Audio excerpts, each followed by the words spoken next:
며칠 전까지만 해도 세상은 아무 일 없던 듯 돌아가고 있었습니다. 아침엔 딸 민지를 어린이집에 데려다주고 출근해서 평범한 회의를 하고 점심엔 커피를 마셨죠. 그런데 그 평범한 하루가 단 한 통의 이메일로 끝났습니다. 보낸 사람 최태수, 아내가 말하던 VIP 고객의 이름이었습니다.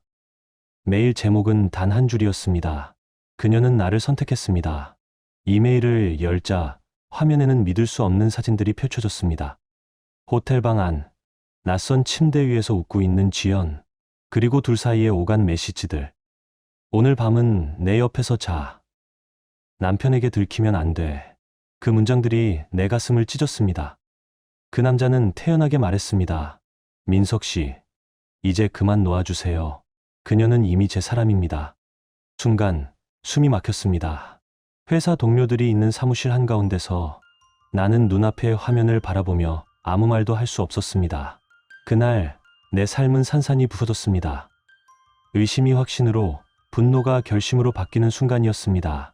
그리고 그날 이후 나는 모든 걸 기록하기 시작했습니다. 거짓으로 쌓은 그들의 세계를 무너뜨리기 위해서. 결말은 여러분의 예상을 완전히 뒤엎을지도 모릅니다. 여러분의 생각은 어떠셨나요? 댓글로 꼭 남겨주세요. 구독과 좋아요도 잊지 마시고 방탐정의 이중 파일과 함께 더 놀랍고 흥미로운 이야기 속으로 떠나봐요. 안녕하세요. 저는 40살, 서울의 한 건설사에서 프로젝트 매니저로 일하고 있는 민석입니다. 지금은 7살 딸 민지와 아내 지연과 함께 살고 있습니다.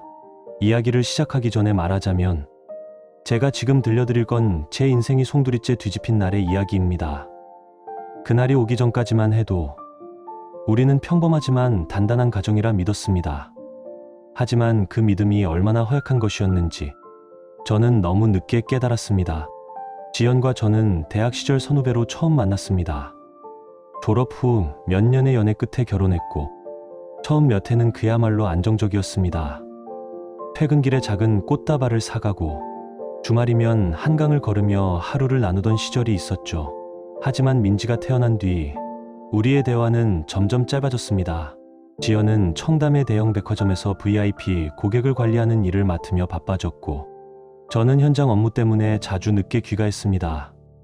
서로를 위한 시간은 줄어들고 하루의 피로만 쌓여갔습니다.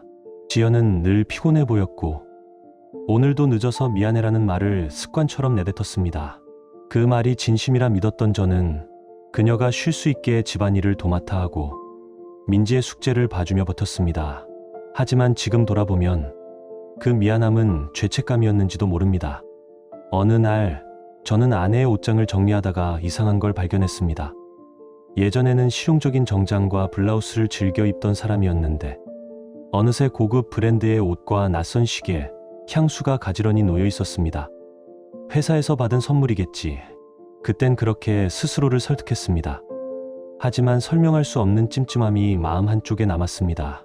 친구들이 요즘 아내 얼굴 잘 안 보인다고 물을 때마다 저는 일이 많아서 그래라며 웃어넘겼습니다. 그 웃음 뒤에서 무언가 금이 가는 소리가 들렸지만 저는 애써 외면했습니다. 거실 벽에는 결혼식 사진이 걸려 있습니다. 그 사진 속 지연은 환하게 웃고 있지만 이젠 그 미소를 본 지 오래되었습니다. 그날 퇴근길 청담 사거리 신호 앞에서 한 외제차가 제 시야에 들어왔습니다. 차문이 열리더니 지연이 내렸습니다. 그리고 운전석에 앉은 중년 남자에게 손을 흔들었습니다. 반듯한 정장 차림, 여유로운 미소. 그때 저는 스스로에게 이렇게 말했습니다. 아마 투자자겠지. 백화점 고객 중 한 명일 거야. 하지만 그날 밤 저는 묘한 불안함을 떨칠 수 없었습니다. 탁에 앉은 지연에게 조심스럽게 물었습니다. 오늘 백화점 앞에서 누구랑 있었어? 지연은 잠시 눈을 피하더니 아무 일 없다는 듯 웃었습니다. 아, 그분이요? 우리 VIP 고객이에요. 백화점 투자자이기도 하고요. 가끔 회의 끝나면 태워다 주시기도 해요. 그 말을 들은 저는 고개를 끄덕이며 애써 웃었습니다. 하지만 그날 이후 모든 것이 조금씩 낯설어지기 시작했습니다. 지연의 휴대폰엔 언제부턴가 잠금 패턴이 걸려 있었고 문자가 오면 깜짝 놀라며 화면을 숨겼습니다. 주말마다 중요한 고객 미팅이 있다며 외출했고 민지와 함께하는 시간은 점점 사라졌습니다.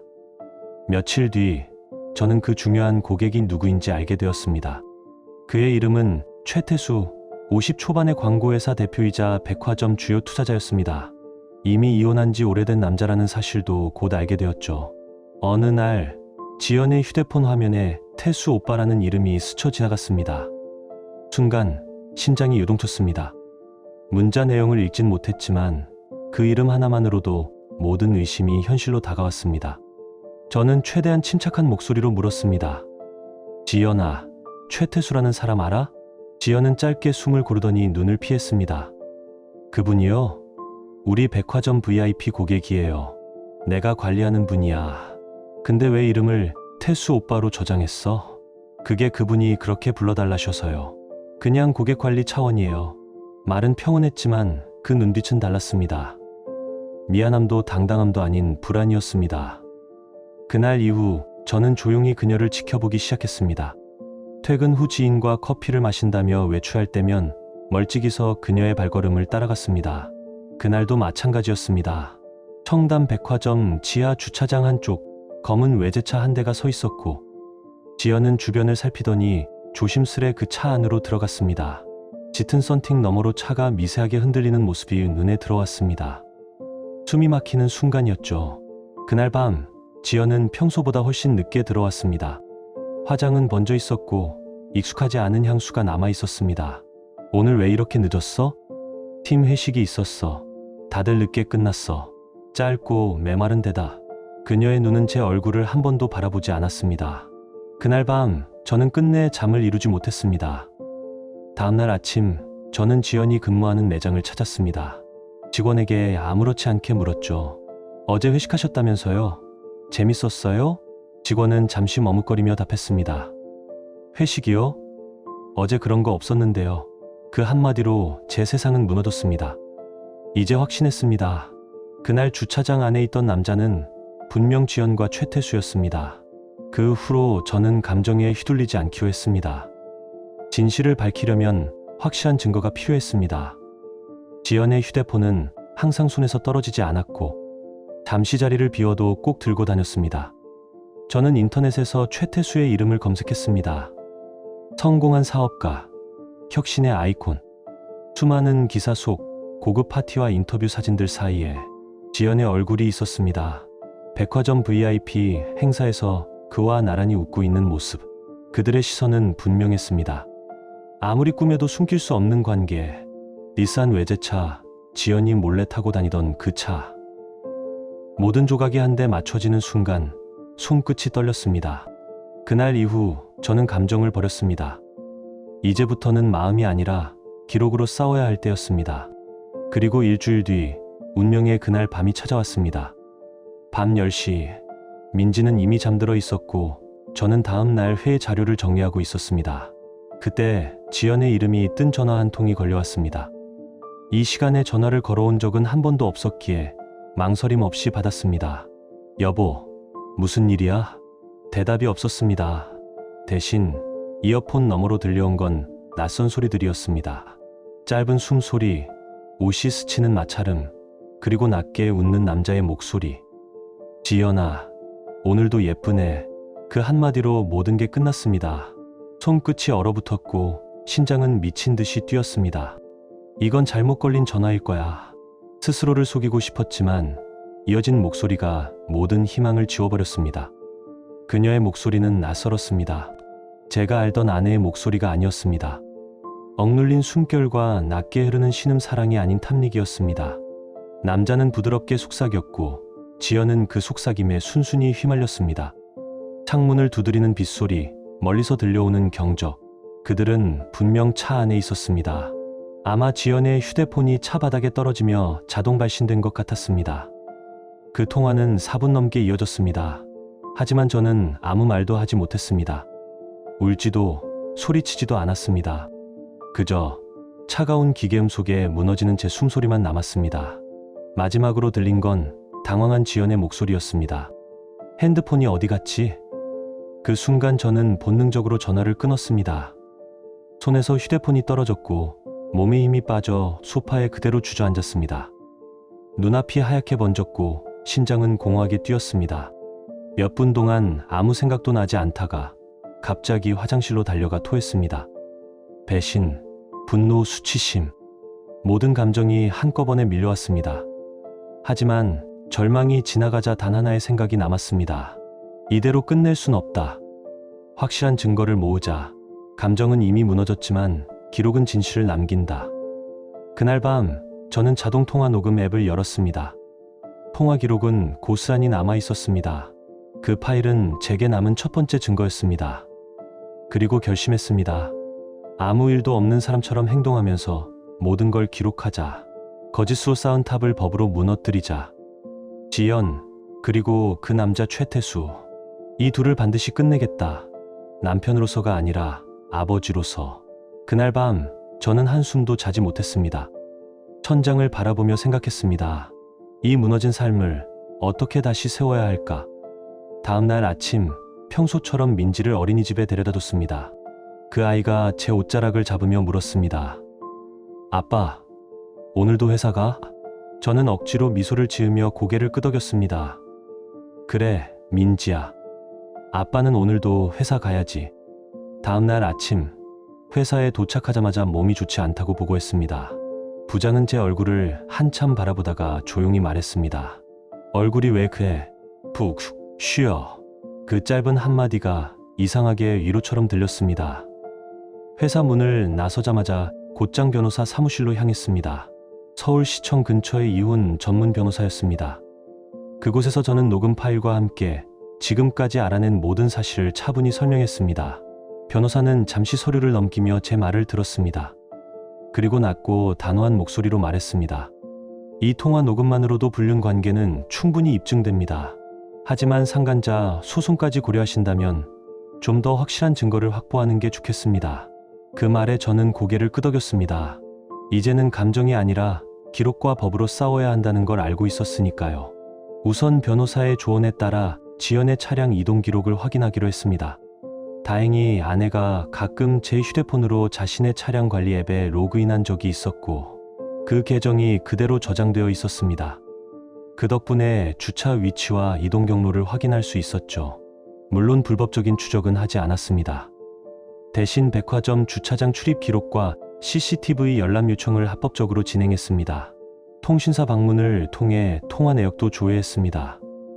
휴대폰이 공동 영이라 가능했던 일이었죠. 태수 오빠로 저장된 번호가 하루에도 여러 번, 심지어 새벽 시간대까지 기록돼 있었습니다.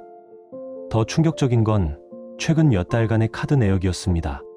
명품 가방, 시계, 고급 향수.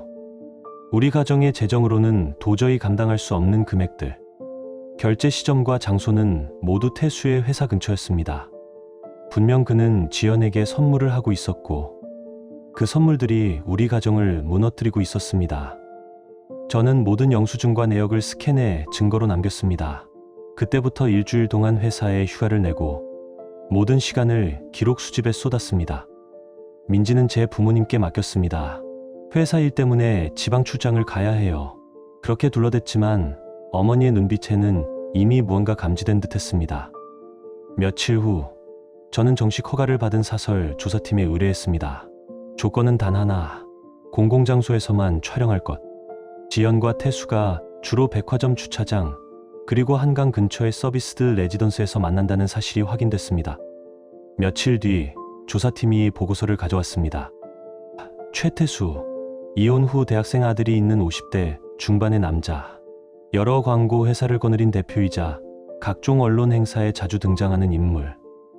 재력과 명성이 뒷받침된 그야말로 자기 세상에서 신처럼 군림하는 남자였습니다. 하지만 보고서의 마지막 문장은 달랐습니다.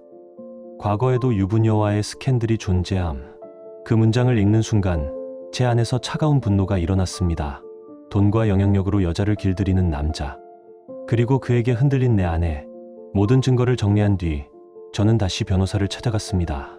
그는 제 서류를 천천히 훑어보며 고개를 끄덕였습니다. 이 정도면 충분합니다.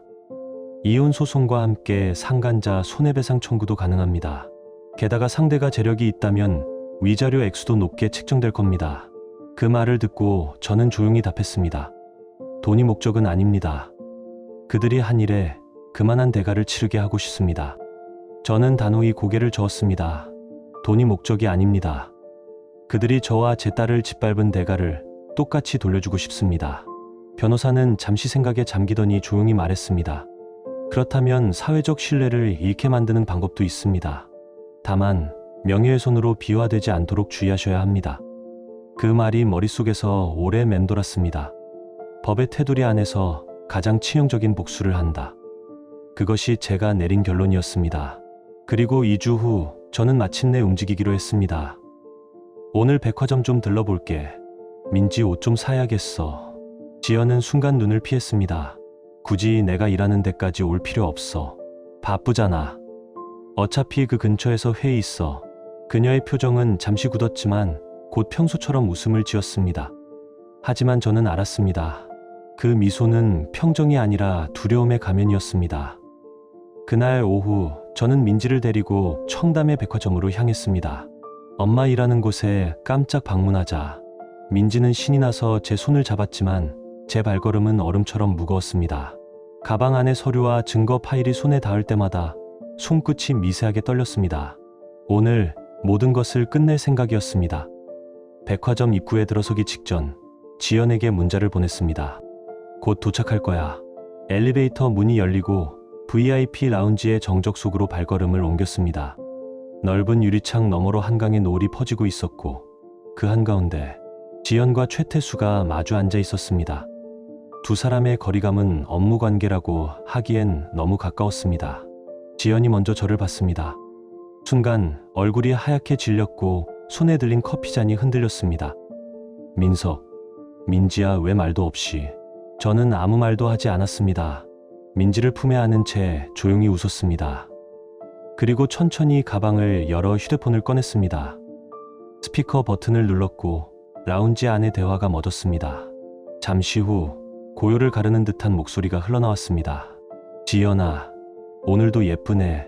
이어지는 짧은 숨소리, 옷이 스치는 마찰음, 그리고 끊긴 신음. 공기가 멎었습니다.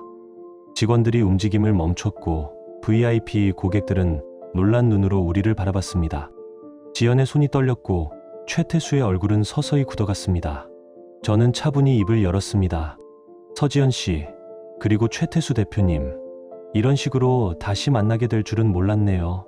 지연이 떨리는 목소리로 변명했습니다. 민서가, 그건 오해야. 그날은 그냥 오해? 제가 손을 들어 그녀의 말을 끊었습니다. 이 녹음이 오해야? 아니면 이 사진들이? 휴대폰 화면을 넘기며 사진을 보여주었습니다. 호텔 로비에서 손을 잡은 모습, 주차장 한쪽에 세워진 외제차 안의 실루엣, 레스토랑에서 서로의 손끝을 잡고 웃는 장면, 라운지 안의 모든 시선이 우리에게 쏠렸습니다. 숨을 죽인 공기 속에서 들려오는 건 단 하나, 지연의 가쁜 숨뿐이었습니다. 지연은 한 걸음 물러섰고 얼굴은 잿빛으로 변했습니다. 최태수는 천천히 자리에서 일어나 낮은 목소리로 말했습니다. 김민석 씨, 이런 행동은 명예훼손이 될 수 있습니다. 저는 조용히 웃었습니다. 사실을 말하는 게 명예훼손입니까? 오히려 귀하께서 남의 가정을 파괴한 대가를 치르셔야죠. 곧 저희 변호사에게 연락이 갈 겁니다. 그의 얼굴이 굳었습니다. 늘 세상을 돈으로 움직이던 남자. 그는 처음으로 자신을 향한 차가운 시선들 앞에서 아무 말도 하지 못했습니다. 라운지 안에 VIP 고객들이 수군거렸고 직원 몇 명은 이미 휴대폰을 들고 있었습니다. 이제 소문은 막을 수 없었습니다. 아빠, 엄마 왜 저래? 민지가 내 품 안에서 조용히 물었습니다. 나는 아이를 꼭 안으며 말했다. 괜찮아, 민지야. 아빠가 다 해결할게. 우리 이제 가자. 그때 지연이 다급히 내 앞을 막아섰습니다. 민서가, 제발 민지 앞에서 이러지 마. 우리 집에 가서 얘기하자. 나는 그녀를 지나쳐 근처 매니저에게 다가갔습니다. 죄송합니다만 이 직원 서지연 씨와 VIP 고객 최태수 대표님에 대한 자료를 귀사 인사팀에 제출하겠습니다. 이 백화점의 윤리 규정에 이런 관계가 포함되는지 확인 부탁드립니다. 매니저의 얼굴이 굳었고 주변 직원들의 시선이 한 곳으로 모였습니다. 몇몇 고객은 휴대폰으로 그 장면을 찍고 있었고 라운지의 공기는 싸늘하게 식었습니다. 지연은 그대로 바닥에 주저앉았고 최태수는 시선을 피한 채 서둘러 라운지를 빠져나갔습니다. 나는 민지의 손을 잡고 천천히 걸어 나왔습니다. 뒤에서 들려오는 건 지연의 흐느낌과 사람들의 웅성거림뿐이었습니다. 단 한 번도 뒤돌아보지 않았습니다. 엄마가 회사에서 실수를 좀 해서 아빠가 화가 났어. 괜찮아, 민지야. 우리 집에 가자. 그 말에 민지는 고개를 끄덕였고 나는 아이의 머리를 조용히 쓰다듬었습니다. 그날 저녁 지연은 집에 돌아오지 않았습니다. 대신 휴대폰에 한 통의 메시지가 도착했습니다. 미안해. 정말 미안해. 내가 잘못했어. 나는 아무 답장도 하지 않았습니다. 모든 게 이미 끝났으니까요. 민지를 재운 뒤 변호사에게 전화를 걸었습니다. 이혼 소송과 상간자 손해배상 동시에 진행해 주세요. 양육권은 제가 가져가겠습니다. 목소리는 차분했지만 손끝은 여전히 떨렸습니다. 다음 날 아침 백화점 인사팀에서 전화가 왔습니다. 서지연 매니저는 현재 직위 해제 상태입니다. VIP 고객과의 부적절한 관계로 내부 조사가 진행 중입니다. 그 한마디로 지연의 사회적 위치는 무너졌습니다. 백화점은 윤리 규정을 위반했다며 징계 절차에 착수했고 VIP 명단에서 최태수와 지연은 동시에 블랙리스트로 올랐습니다. 그 이후 모든 일은 빠르게 흘러갔습니다. 이혼 소송이 접수됐고 상간남 위자료 3천만 원 청구 소송도 함께 시작됐습니다. 며칠 후 지연 측 변호사로부터 연락이 왔습니다. 지연 씨가 이혼에는 동의하지만 양육권은 공동으로 원합니다. 저는 단호하게 말했습니다. 그건 절대 안 됩니다. 자신의 욕망 때문에 가정을 버린 사람에게 아이를 맡길 수는 없습니다. 변호사는 제 자료를 차분히 살펴본 뒤 고개를 끄덕였습니다. 걱정하지 마십시오. 이렇게 명백한 불륜 사건의 경우 양육권은 대부분 무고한 배우자에게 돌아갑니다. 게다가 아버님께서 평소 아이를 직접 돌본 기록이 충분하니 법정에서 유리하게 작용할 겁니다. 그 말을 들었을 때 저는 잠시 안도의 숨을 내쉬었습니다. 하지만 싸움은 이제 막 시작된 것이었습니다. 저는 모든 자료를 정리했습니다. 매일 민지를 어린이집에 데려다주던 사진, 병원 진료 기록, 주말마다 함께 놀던 영상들, 하나하나가 아버지로서의 증거였습니다. 그 무렵 최태수 측에서 합의 제안을 해왔습니다. 상간남 소송을 취하하신다면 거액의 합의금을 드리겠습니다. 아마도 공개 재판을 통해 더 많은 사실이 알려지는 것을 두려워한 듯했습니다. 하지만 저는 단호하게 말했습니다. 돈이 목적이 아닙니다. 합의는 없습니다. 끝까지 진행합니다. 상대 변호사는 잠시 한숨을 내쉬었습니다. 김 과장님, 공개 재판은 이성적으로도 아이에게도 좋지 않을 수 있습니다. 저는 조용히 미소 지었습니다. 제 딸에게 좋지 않은 일은 이미 그쪽 의뢰인이 저질렀습니다. 저는 단지 정당한 절차를 밟고 있을 뿐입니다. 그렇게 법정 싸움이 시작되었습니다. 첫 재판 날, 지연은 완전히 다른 사람으로 변해 있었습니다. 명품 코트 대신 단정한 정장을 입었고 화려했던 액세서리도 모두 사라졌습니다. 눈가의 화장은 번져 있었고 표정에는 자신감 대신 초라함만 남았습니다. 아마 변호사의 조언이었겠죠. 불쌍한 피해자처럼 보이라. 하지만 저는 그 얼굴을 보며 아무 감정도 느끼지 않았습니다. 연민도 분노도 남은 것은 없었습니다. 그저 오래된 그림을 찢어내는 기분이었죠. 한때 사랑이었지만 이제는 기록 속에만 남은 사람. 법정은 숨죽인 채 긴장감이 흘렀습니다. 판사의 망치 소리가 울리기 전까지 모두가 그 순간을 기다렸습니다.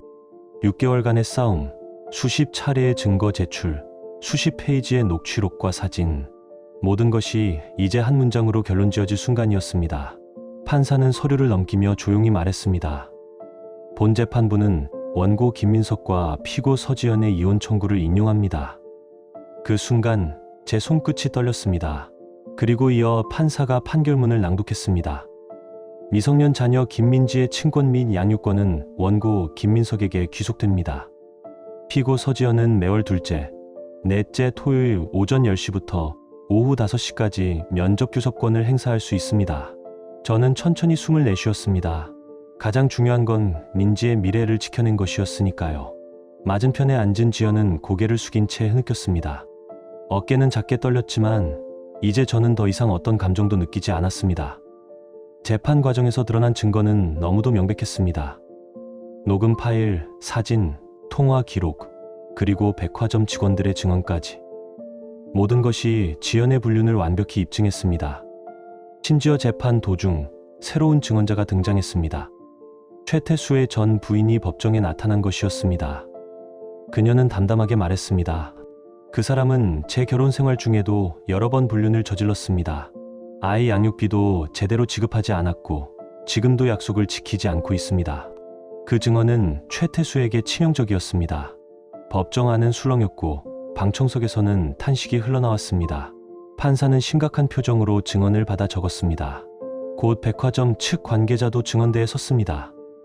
내부 조사 결과 서지연 매니저가 근무 시간 중 VIP 고객과 사적 만남을 가진 것이 확인되었습니다. 회사의 윤리 강령 위반으로 임의해고 조치가 내려졌습니다. 최태수는 굳은 얼굴로 앉아 있었지만 이번에는 재력도 소용이 없었습니다. 그의 회사는 스캔들로 인해 투자자들이 이탈했고 뉴스 헤드라인에는 이렇게 떴습니다. 도덕성 논란, 최태수 대표 회사 긴급 경영위기 회의 소집, TV 속 뉴스 앵커의 목소리가 차갑게 울렸습니다.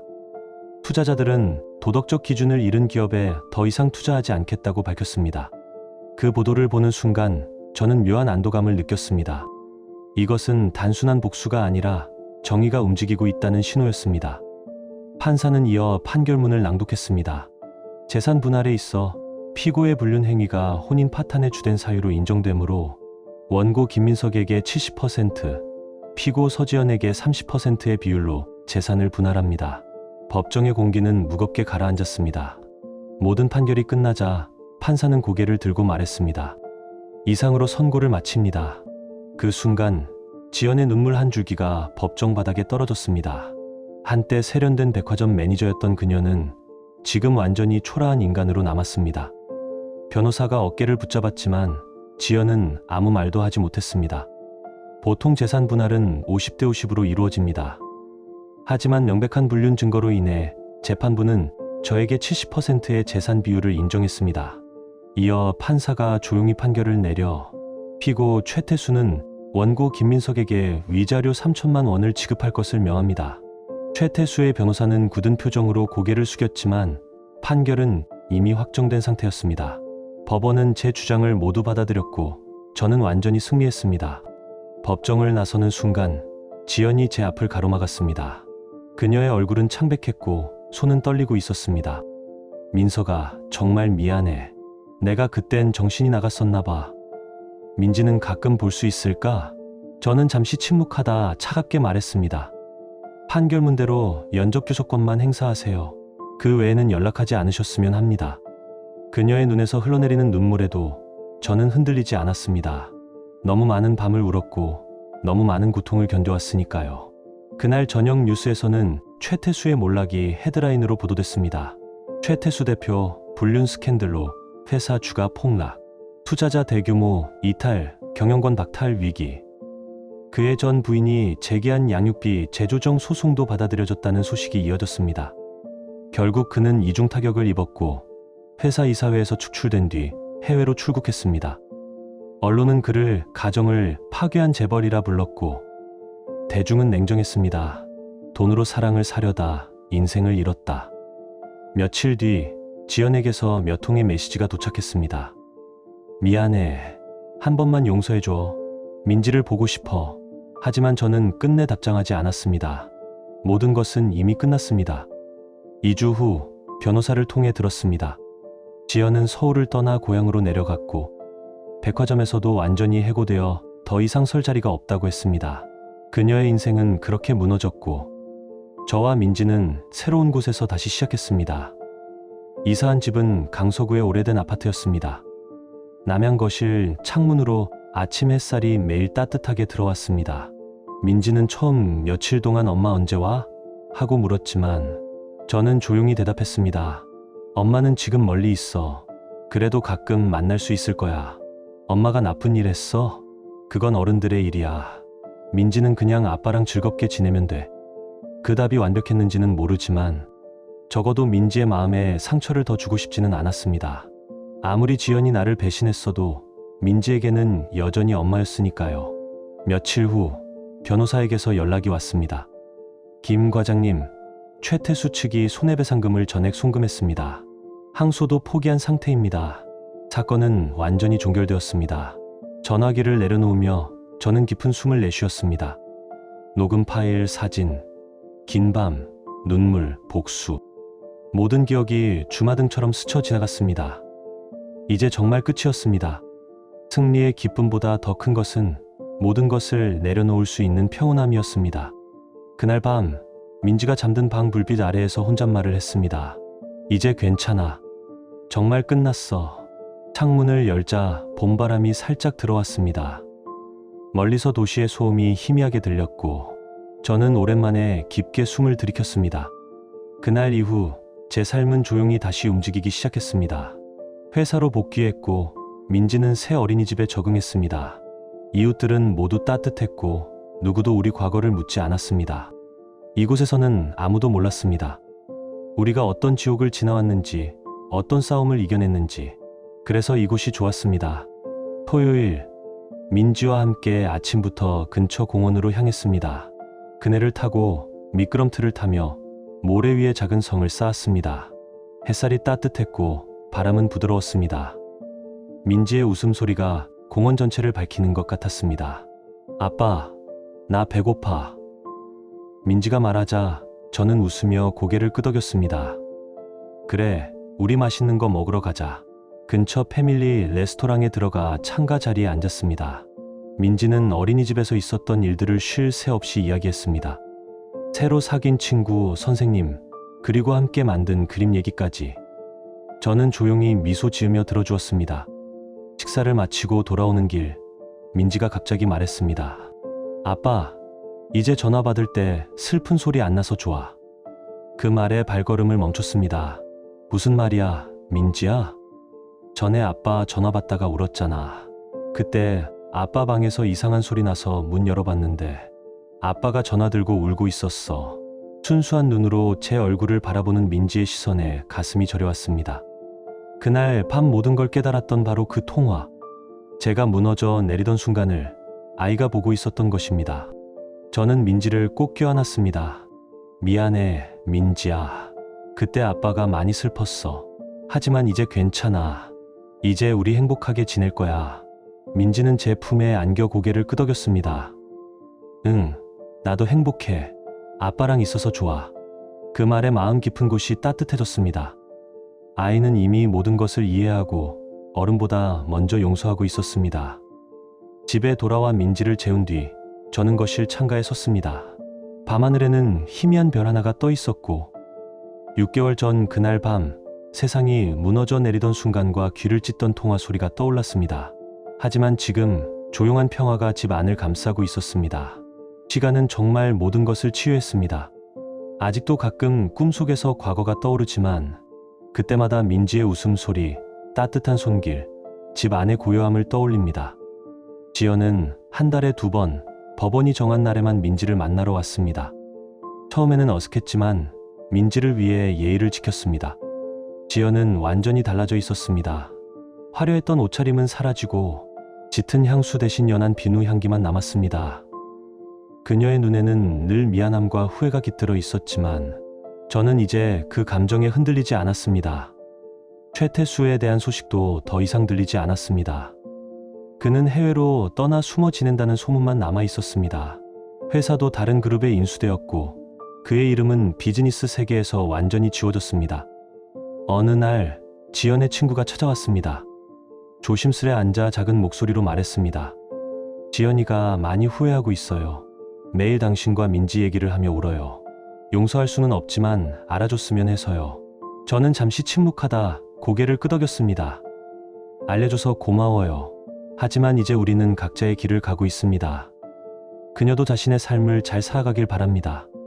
그녀는 조용히 미소 지으며 떠났고 문이 닫히자 집 안에는 다시 고요가 찾아왔습니다.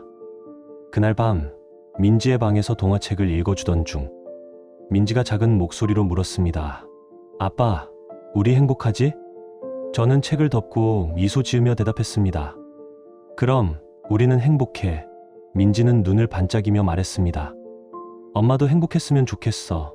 그 한마디에 저는 잠시 말을 잃었습니다. 작은 아이의 순수한 마음이 제 가슴을 뚫고 들어왔습니다. 잠시 후 조용히 고개를 끄덕였습니다. 그래, 엄마도 행복했으면 좋겠다. 민지를 재운 뒤 저는 거실 소파에 앉아 휴대폰을 켰습니다. 지연의 메시지가 떠 있었습니다. 민서가 정말 미안해. 내가 한 짓은 용서받을 수 없는 일이야. 그럼에도 민지한테만은 잘 부탁해. 내가 훌륭한 아빠라는 걸 알아. 그리고 고마워. 나를 그렇게 사랑해줘서. 메시지를 읽고 깊은 한숨을 내쉬었습니다. 더 이상 분노도 증오도 마음에 남아있지 않았습니다. 그저 민지와 함께할 새로운 삶에 온전히 집중하고 싶었습니다. 창밖으로 밤하늘의 별이 잔잔히 빛나고 있었습니다. 문득 떠오른 생각 하나. 가장 잔인한 배신은 사랑하던 사람의 입에서 나올지 모릅니다. 하지만 진짜 승리는 그 배신을 잊지 않고 끝까지 가는 것입니다. 그리고 그 끝에 찾아오는 평온함이 진정한 승리임을 저는 깨달았습니다. 민지의 방에서 들려오는 평온한 숨소리를 들으며 저는 모든 것을 내려놓았습니다. 이제 중요한 것은 우리의 새로운 시작뿐이었습니다. 오늘의 이야기는 여기까지입니다. 저는 우연히 아내의 불륜을 발견한 후 철저한 증거 수집과 법적 절차를 통해 정의를 실현했습니다. 지연은 백화점 VIP 고객 최태수와의 관계로 모든 것을 잃었고 그는 사업과 명예를 잃고 떠났습니다. 저는 민지와 함께 새로운 삶을 시작했고 비록 상처는 남았지만 평온함을 되찾았습니다. 들어주셔서 감사합니다. 이 이야기가 누군가에게는 위로가 되고 또 누군가에게는 경고가 되길 바랍니다. 지금 당신의 마음은 어떤가요? 이야기를 읽으며 떠오른 감정이나 생각이 있다면 댓글로 나눠주세요. 당신의 진심 어린 한마디가 누군가에겐 큰 위로가 될 수 있습니다. 이 짧은 이야기 속에 작은 온기나 잊고 지낸 감정 하나라도 담겨 있었다면 그것만으로 이 이야기는 충분히 의미 있는 시간이었을 거예요. 좋아요와 구독 그리고 공유는 이런 따뜻한 이야기가 더 많은 사람의 하루에 조용히 스며들 수 있는 힘이 됩니다. 함께 해주셔서 고맙습니다. 당신의 하루에도 조용한 평안과 따뜻한 사람이 함께하길 진심으로 바랍니다.